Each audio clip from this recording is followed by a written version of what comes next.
السلام علیکم ویورز، امید ہے خیریت سے ہوں گے۔ آج کا واقعہ ہے حضرت علی رضی اللہ تعالیٰ عنہ کی دوسری شادی کا۔ حضرت فاطمہ الزہرا کے انتقال کے بعد ان کی وصیت کے مطابق حضرت علی رضی اللہ تعالیٰ عنہ نے دوسری شادی کی تھی۔ اس کی معلومات ہم آپ کو آج کی ویڈیو میں دیکھیں۔ حضرت حسن حسین رضی اللہ تعالیٰ عنہ اس وقت چھوٹے تھے۔ حضرت علی رضی اللہ تعالیٰ عنہ نے سیدنا عقیل کو رشتہ دیکھنے کے لیے کہا تو قلبسی بنو کلاب کے قبیلے کا انتخاب ہوا۔ حضرت علی رضی اللہ تعالیٰ عنہ کی خواہش تھی کہ کوئی ایسی عورت ہو جو شجاعت، سخاوت اور انصار کی خصوصیات سے مالا مال ہو۔ بنو کلاب کی خاتون فاطمہ بنت حزم کے گھرانے میں رشتہ بھیجا گیا۔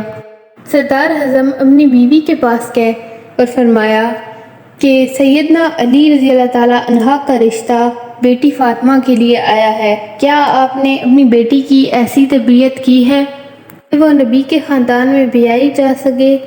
جب رشتہ قبول ہوتا ہے تو فاطمہ بنت حزم حضرت علی رضی اللہ تعالیٰ عنہ کے گھر جاتی ہیں اور وہاں جا کر حضرت حسن حسین اور حضرت زینب کو گلے لگا لیتی ہیں، اور وہ حضرت علی سے یہ درخواست بھی کرتی ہیں کہ ان بچوں کے سامنے مجھے فاطمہ کے نام سے نہ بلائیے گا، کیونکہ اس طرح انہیں اپنی ماں کی یاد آ جائے گی۔ میں اس قابل نہیں ہوں کہ میں ان کی ماں کہلائی جا سکوں۔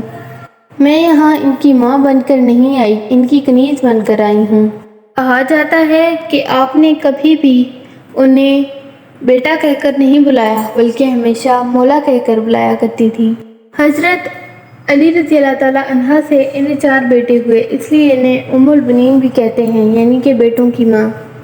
آپ نے اپنے بیٹوں کی بہت اچھی تربیت کی اور ہمیشہ انہیں حضرت حسن اور حسین رضی اللہ تعالیٰ عنہ کی اطاعت کرنے کا حکم دیا۔ انہیں اس بات کا حکم دیا کہ کبھی بھی حضرت علی رضی اللہ تعالیٰ عنہ حضرت حسن حسین کی بات کا برا مت ماننا، ہمیشہ ان کی اطاعت کرنا اور کبھی بحث نہ کرنا، کیونکہ یہ اہل بیت ہیں اور ہم ان کے نوکر۔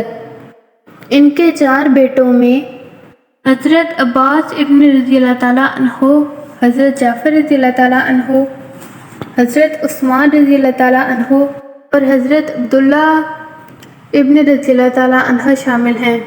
سیدنا حضرت عباس لشکروں کے سپہ سالار بھی رہے۔ آپ دونوں ہاتھوں سے تلواریں بھی چلاتے تھے اور شجاعت میں ایک اعلیٰ مقام رکھتے تھے۔ ایک مرتبہ جنگ صفین میں حضرت حسین رضی اللہ تعالیٰ عنہ نے حضرت عباس کو آگے بھیجا۔ محمد بن حنین کہنے لگے، مولا آپ صرف عباس کو کیوں آگے بھیجتے ہیں؟ تو حضرت عباس نے فرمایا کہ مولا حسین میرے ابا کی آنکھیں ہیں اور میں ان کے بازو، اور ہمیشہ بازو آنکھوں کی حفاظت کرتے ہیں۔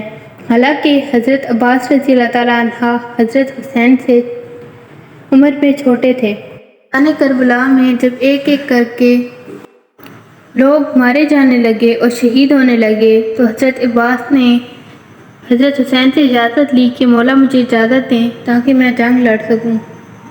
تب آپ کو صرف پانی دینے کی اجازت ملی۔ آپ پانی لینے گئے تو کافروں نے آپ کے دونوں بازو کاٹ دیے اور اس طرح آپ کی شہادت ہوئی۔ حضرت فاطمہ بنت حزم نے ساری زندگی حضرت حسن اور حسین کی خدمت میں گزار دی اور ہمیشہ ان کی کنیز بن کر زندگی گزاری اور کبھی بھی کسی بات کا شکوہ نہ کیا۔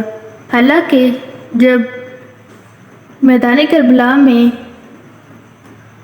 آپ کے اپنے بیٹے شہید ہوئے تو آپ نے سب سے پہلے حضرت علی رضی اللہ تعالیٰ عنہ کے بیٹوں حضرت حسن اور حسین کا پوچھا کہ ان سے پہلے شہید ہوئے کہ بعد میں جب بتایا گیا کہ انہوں نے حضرت حسین کی حفاظت کی اور بعد میں شہید ہوئے تو آپ کو بہت خوشی ہوئی اور آپ نے کہا کہ شکر ہے انہوں نے صحیح منزل کو پا لیا۔ امید ہے آپ کو آج کی ویڈیو پسند آئی ہوگی۔ ملتے ہیں ایک نئی ویڈیو میں، تب تک کے لیے اللہ حافظ۔